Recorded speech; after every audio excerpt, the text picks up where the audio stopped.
Hey folks, welcome to another episode of Passionate Talk. I am your host, Gary Karp, and this is episode number 11. My conversation today is with Arwen Lynch. Arwen is a professional joy seeker, and she's going to talk a little bit about her journey and how she came up with that and what a professional joy seeker is for her. We're going to talk about the importance of going with the flow and being gentle with yourself during that journey. She's going to tell us a little bit about several meditations that she uses, as well as affirmations that she uses.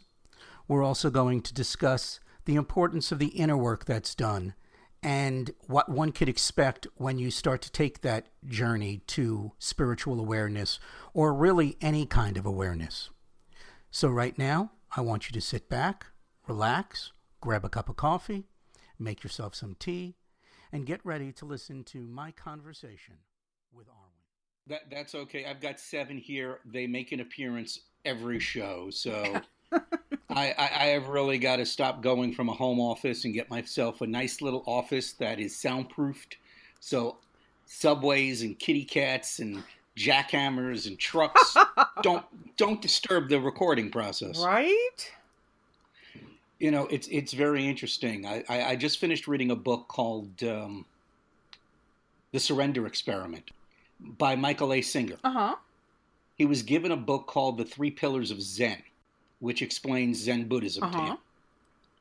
And he started getting, at the age of 12, into Zen Buddhism. And then at the age of about 16 or 17, he decided to have an experiment with life after seeing some coincidences. That in order to quiet the voice in his head, which he learned to do through meditation, but it kept annoying him. So every time it would annoy him and life would bring something into his path, that little niggly voice in his back of the head would say, no, you can't do this. No, this is wrong. No, you're going to fail. You're going to this, you're going to that. He would sit there and go with life, just go with the flow. And over time, listening to that voice, he has built several multi-million-dollar companies and sold them all. And it's all from what he says, quieting the voice in his mind and going with what life put in front of him, even when he didn't understand why. And I'm explaining this right now because I'm going to tell you a story. A couple of months ago, I was very good friends with a young lady, and we were sitting at her living room one night, and she looked at me and she said, we should get an office together. And at the time, I didn't think I'd be able to handle it financially. I didn't know if I wanted the responsibility. So while I said yes, my heart wasn't really in it, and nothing ever came from it.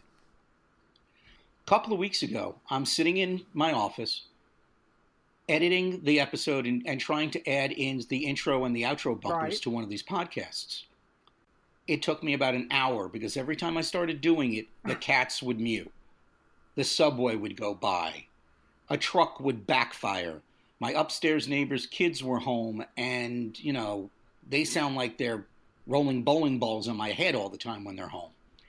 And I remember in sheer frustration pounding the desk and going, I need an office! And all of a sudden, maybe it was because I had just read the book, my mind flipped back to that conversation a couple of months ago. And I went, oh, because life had presented me with the opportunity to have an office before I realized I needed it. But life, the universe, whatever you want to call it, knew where my heart was, knew where I was going, and knew what was in my best interest. And it was setting it there for me. I found it very interesting that at the time that office was presented to me, which would have solved all my issues, I didn't need it, but life knew I was going to do it. So I guess the lesson here is whenever life presents you with something, especially if you reject it and it keeps coming back to you time and time again in different ways, in different forms,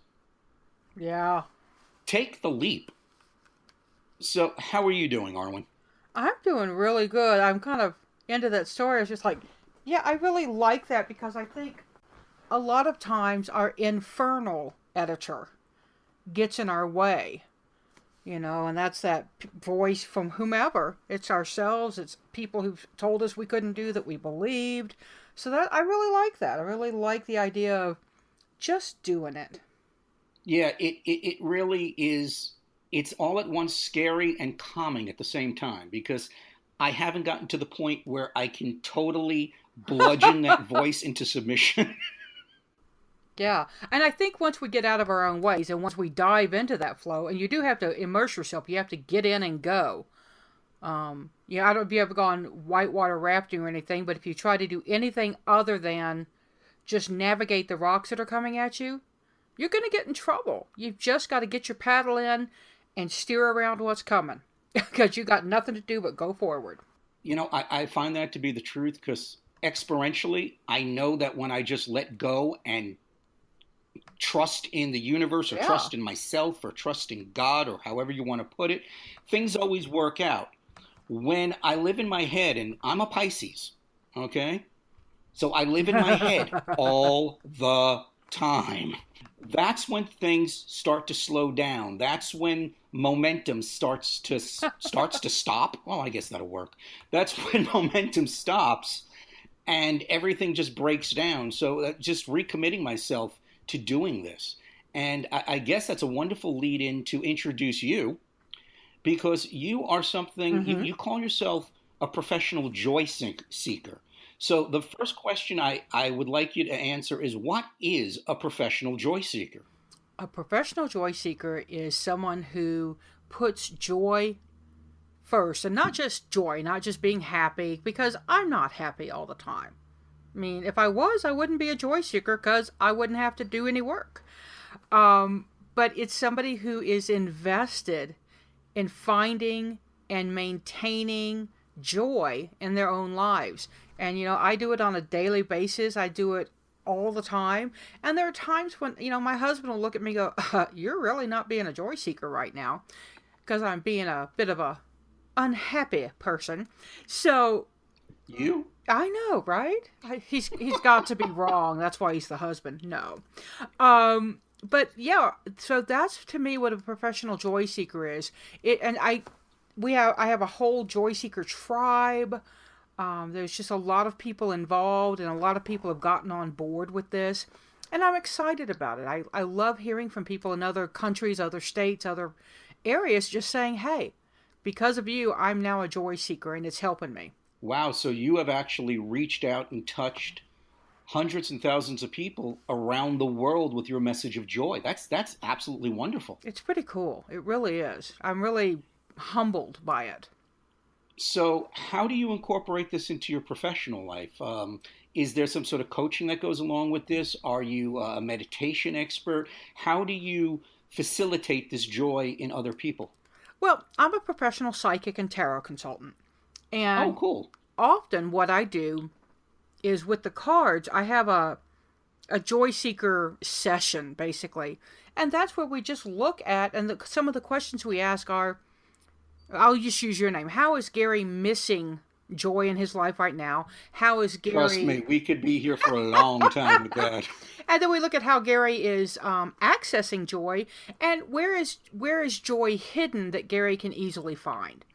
Just 3 simple questions, and what it does is it kind of sparks a conversation, and that gets that person thinking about, oh yeah, I love to hear my cats purring.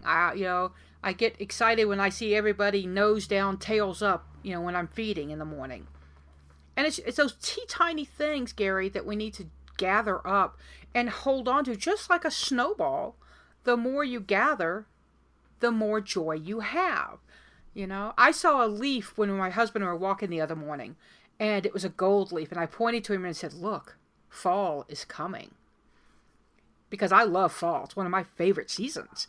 So it fall and spring, I agree with you. Yeah, well, I'm a Pisces too, so I like that explains. Right, the milder or more moderate temperatures I'm very happy with.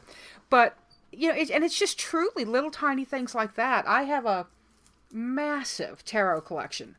And sometimes I'll just pull a card and, to see how I can find joy. And sometimes it's a card that, is, air quote, bad. But there's still joy in them. Mm-hmm. So there is no negative cards in tarot. I've been reading tarot since I was 25. And the one thing that drives me crazy is when people go, "Oh, you pulled the Ten of Swords. Oh my God, you pulled the Death card or the Tower card. Those are Mm-hmm. bad cards." There's no such thing as a bad card. Like everything else, it has good and bad energy about it. True It's just story. letting you know the situation. Exactly. I'll tell people, they'll say, "Oh, the sun, that's a great card. That's wonderful." Yeah, what about sunburn? Oh, that's a good one. I never thought about that. I may have to use that. Okay. So, and you can find good and bad in just about everything. And I love a balanced tarot. I prefer tarot that doesn't give me all fluff and stuff or all dark and gloom. I want a balanced tarot. I'm an adult.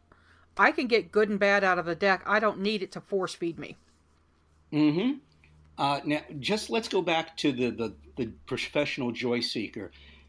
How did that journey take place? How did you get from wherever you were to becoming that professional joy seeker and then decide to make that your calling and your profession and spread joy? Could you tell us a little bit about that journey? Yeah, I was in a super bad place. I had broken up with somebody that I thought was my be all end all.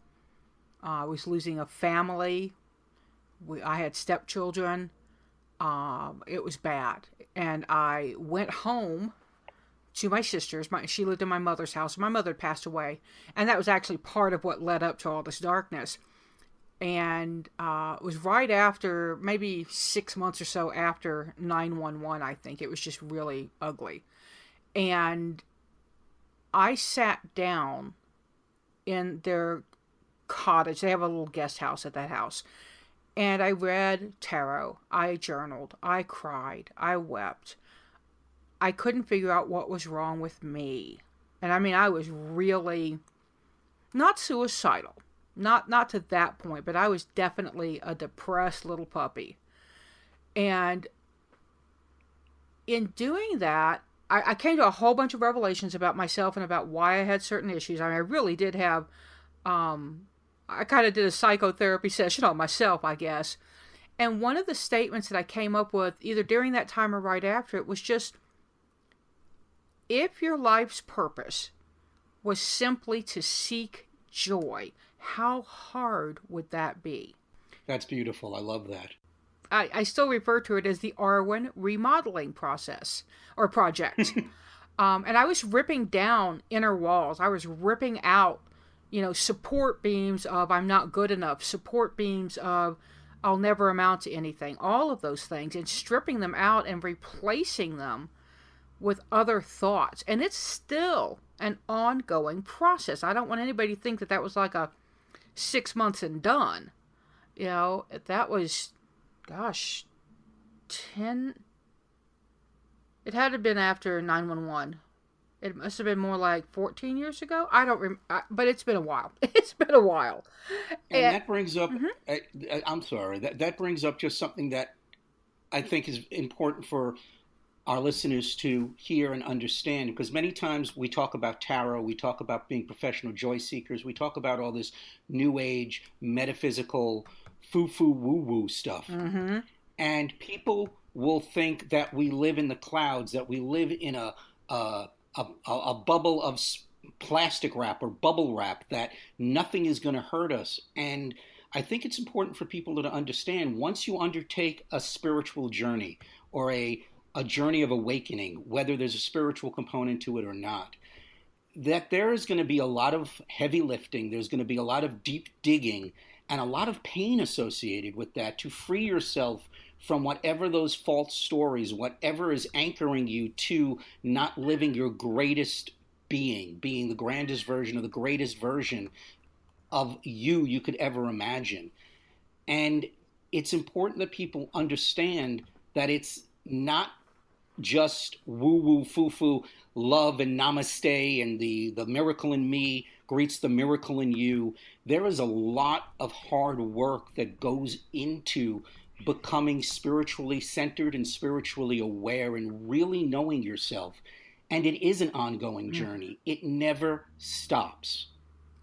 Yeah, and that's the big thing. I mean, and if anybody's ever done a remodeling project on their house, it really is a long time, you know.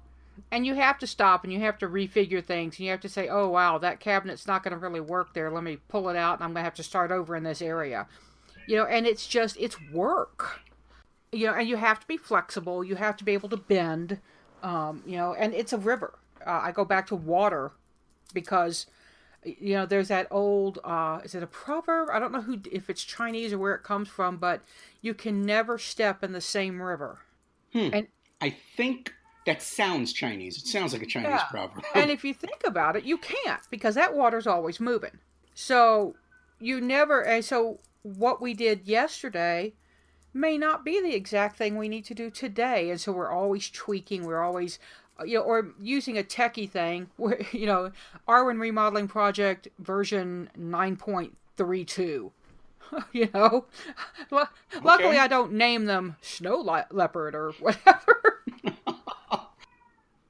So when you started out on this journey back after 9/11, did you have any expectations of where it would take you, or you just said something's got to change and I have to change it? That's exactly it. I can't go on like this. Either things change or I'm done.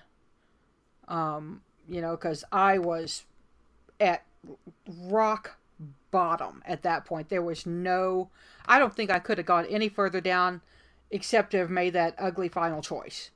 And that wasn't going to be that was not a possibility for me. I had a brand new niece in my life, and that was the one thing I kept telling myself was, I am not doing that to that child.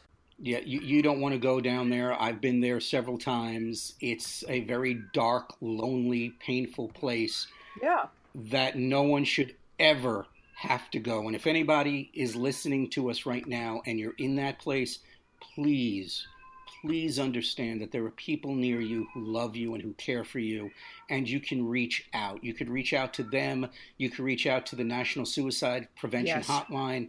Heck, you could reach out to me through the podcast and through my website at www.passionatetalk.com. Write me an email if all else fails. I'll be there for you because no one should ever have to experience that pain. Now, could you tell us some of the specific things? I know you said that you used your tarot and you did some journaling. Were there any specific exercises you did that helped you get to where you are today? A couple, yeah. One was to do a meditation that I learned a long time ago. My background religiously is Wiccan. I've been Wiccan since like 1985, 81, maybe, I don't know, 85. And there was a meditation we learned that is from Starhawk, who is a famous feminist witch. And it's called the tree meditation. And basically you sit down and you imagine your back is against a tree. Then you sink your energy roots down. Then you spread your energy roots up into branches. And you kind of become this tree. And you just sit there in quiet silence and draw up what you need from the bottom and from the top. And it's a real woo-woo thing, but it really helped me when I would get really spun out. That's the only way I can describe it. I just felt like the whole world was spinning out of control. I had no grasp on anything. Was to ground myself and center myself. And then I started doing writing. I'm a writer by nature. You meet people who say, I write because I have to. I'm one of those people. And I write all the time in any form, even if it's just email, I'm writing.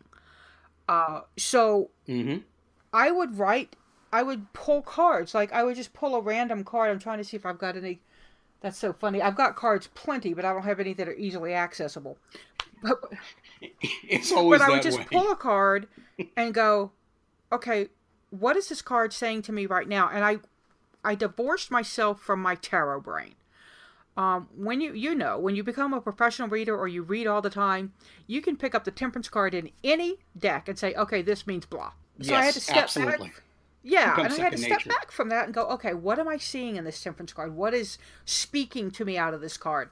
And Mary Kay Greer in her Tarot for Yourself, which I think is one of the best tarot books out there, does a thing called Enter the Card. And you do meditation again, you put yourself in the card and you interact with what's in the card. And, of course, it's our inner brain, it's our id, ego, whatever, but it's us talking to ourselves. but we're getting information. And I did a lot of that. I still remember going into, it was actually, I believe, the death card. And in that card, death put me into an embrace, and I became like a baby in a womb. And I got this idea of giving birth to myself again, and that's part of the work that I was doing. And that's why it was hard, because, coming out of that birth canal is not easy, apparently. I don't remember that experience, and I've never given birth, but, squishing your fat little head through a narrow channel can't be very fun. No, it doesn't sound like much fun at all. So I took that, I did a lot of that in my work, and I would write myself. I did talk therapy. I saw a therapist for a very long time. I did medication. I did traditional and non-traditional stuff. Because for me, medicine was, in fact, a crutch. And when I was done with it, I was able to say, okay, I'm good. And my therapist was able to say, okay, we're good. And I didn't stop therapy at that point. I kept going. And I remember from my own personal experience when I first started going to therapy after my my first suicide attempt, I resisted the medication for so long because I also thought of it as a crutch. And I really resisted it. And my therapist looked at me and she said, look, you don't have to be on this forever. This is just going to bring you back to a level of norm so you can do the work. So you can get exactly off the medication. Level of norm. I love that phrase because it doesn't quantify what normal is, and it leaves us open to say, okay, well, your normal may not be my normal. And through my own ways of seeking joy, I don't call myself a professional joy seeker, but I try to live in that spot, in that present place. I haven't needed it. Now, there are times when I get anxious, I get stressed, that I feel the depression coming on. Because as we talked about at the beginning, that little voice in the back of my head's just going, no, no, no, no, no, no, no, no, no, no, no, no, and it's just filling my brain and my head with all this crap. But now I have tools that I can turn to that I can say, okay, I can quickly get myself out of this. Now, I want to make sure I let everyone know who's listening this, I am not totally 100% against medication. It's a tool. If you need to be on it, do it. Do what you need to do to get yourself healthy and to get yourself to that level of norm so you can enjoy life again. This is not an anti-medication diatribe that I'm going off on right now. Yeah. But and I think that we have this shame in our world and in the spiritual community especially. Well, if you're a spiritual person, you shouldn't be on drugs. You should just be able to make it happen because you're not evolved if you're depressed. Hello. It's the same stigma we have against money in the spiritual community. And I dealt with that for a long time because I believed, and people believe, that if you are doing God's work or the universe's work or whatever, that it's wrong to take money because God has given you or the universe has given you this gift. And to charge money for your gifts is somehow wrong. And what that leads to is a bunch of people who have these gifts and are broke. And if you're broke, you cannot help people because you're constantly stressing about things in your life. I never understood, well, I shouldn't say I never understood, but right now I don't understand that stigma about money. Could you talk a little bit about that and what your thoughts are on the stigma or the relationship between money and spirituality? Yeah, I think that people have a point when they say, well, they didn't pay for spiritual healing in the old days. You're right, they didn't. Not with money. They did it with time. They came over and fixed something on that person's home. They brought them food. They supported them in some physical manner. And I'm completely open to doing a reading for somebody and then having them come over to my house and, clean my bathroom, organize my office, whatever, if that's what they want to do. But the bottom line is that spiritual teachers need to pay bills as much as the next person. I have not yet met a spiritual leader who's evolved to the point where they don't have to pay bills. Unless they're people like and I'm going to call a name out, like Joel Osteen. Yeah, he's on my list right now, Gary, because of the Houston flooding. He's actually, at this point in time, maybe he'll change his mind, said that his church is not open to people from Houston who need a place to stay. So, Oh my Lord. Oh, right? that. Okay. I, ooh. Mm-hmm. I'm gonna move off and ask you about meditation, so we don't go down that road because I'll spend the rest of the hour just kvetching over that. Yeah. So you mentioned meditation and the tree meditation specifically. Mm-hmm. I'm trying to learn to meditate myself, and I go in and out. What would you say for you are the benefits of meditation? What does it give to you? A quiet mind for just a little tiny bit of time. I use an app called Calm. It's free. There's in-purchase apps, which I actually did because I think it's absolutely invaluable to me. Because it just takes me, it's like maybe 10, 12 minutes a day, pop on some headphones, sit down, and I can do that meditation. Sometimes I have to go hide in the bathroom so the cats don't bother me. But the meditation overall has given me some benefits of when I get in a stressful situation, I can step back in my mind and say, okay, let's just breathe just a little bit. And one of the things that they teach you is to follow your breath in, loop it down, follow it back up, and follow that little, I see it as a little tiny blip of a circle as it goes back down. And you're really just focusing on that. You're not counting. You're not thinking about anything else because you're so focused on that.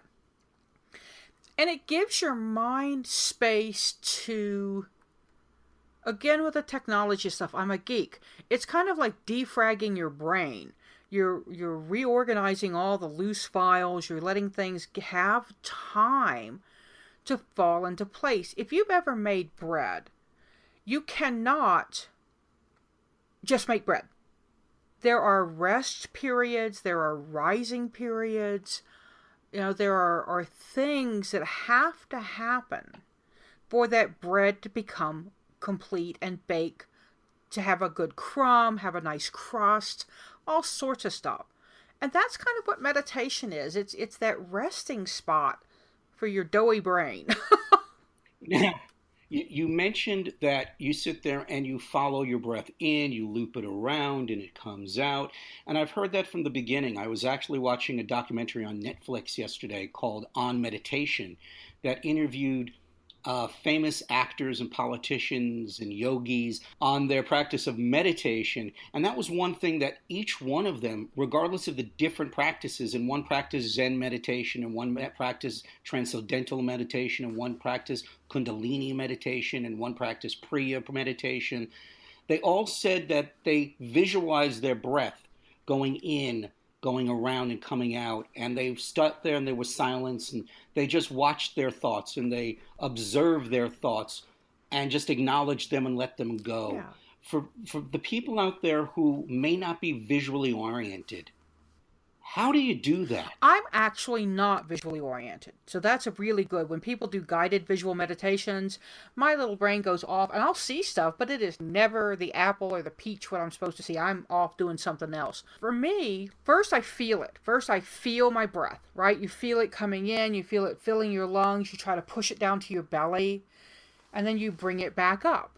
And then you push it back down and you see things, you begin to imagine. Some people think, oh, I must see this. No, you imagine it.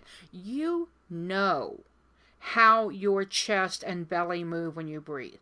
And so when you really focus on it, you get this sense of that expansion, that compression. The idea of a quiet mind is kind of false. Mm-hmm. It's not a quiet mind so much as it is a really micro-focused mind. Mm-hmm. And I'll sit there and I'll think, well, my knee itches. Okay, and so I've been taught through this app is truly what's been teaching me this. I've had it for about a year now. Mm-hmm. As I'm breathing in, I'll start focusing on that area and go, oh yeah, you itch. Okay, we'll come back to you. If it continues to itch, I will slowly and very contemplatively, very aware of the fact that I'm scratching, do that and then bring my hand back to wherever it was. You know, you don't punish yourself for thinking, oh, I hear the cats meowing. Oh, I hear the dogs barking. There goes the subway. Okay, you just say, oh, Exactly. cat meowing. Come back to it. I think that's very important to understand and to put into practice. Don't beat yourself up over it. Just acknowledge that it happened and move on. If we could learn to be more gentle with ourselves, I think we'd all be much better off. And that was a lesson that I had to Yeah. learn and I'm still learning today. And I think that's a huge lesson because it's one I've had to come to. And I still, you know, and I tell particularly women, I find this stronger in women and spiritual men. And I don't mean to denigrate men who don't do this. There's nothing wrong with not doing it. But we beat ourselves up. We are the worst bullies of ourselves out there. And I ask people this. I say, imagine your best friend in the world, the person who is dearest to you, that you would just do anything for. Now, what's the meanest thing you've ever said to yourself? Would you say it to them? And then I say, try this for a week. Remind yourself not to say anything to yourself that you wouldn't say to your best friend.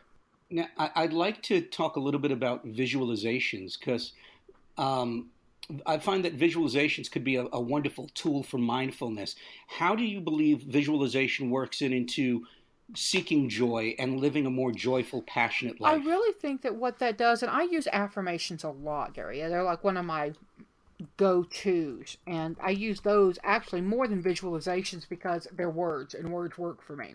Imagine your brain's a car, and you have to reroute. You know, your GPS system says, make a legal U-turn at the next possible spot. That's what you're doing. You're making a legal U-turn. You're reminding yourself, oh yeah, this is what we're doing. We're just going to turn around and head back that way.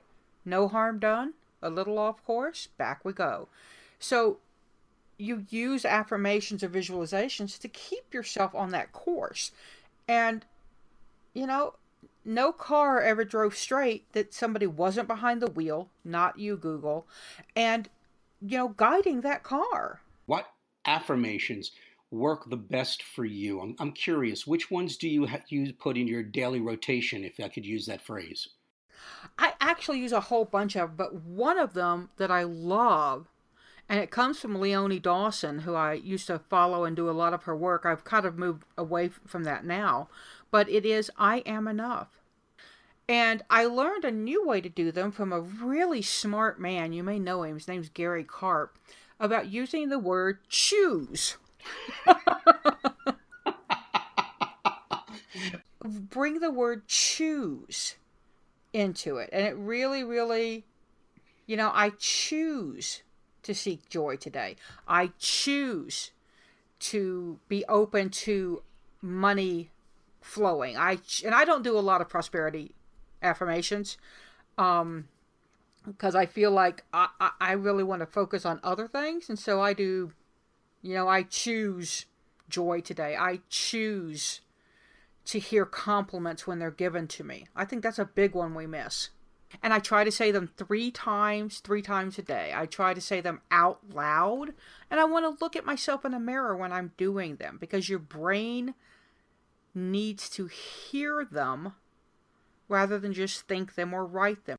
Yep, there's also a difference when you write something out. So if you are writing your affirmations out for the first time, or you're writing any goals or anything that is spiritually aware that you're working on, and if you speak them out to yourself and you write them down while you speak, you are, I think the percentage is it's either 70 or 80% more likely to lock that in and anchor that to your nervous system by speaking it and writing Cool. it at the same time.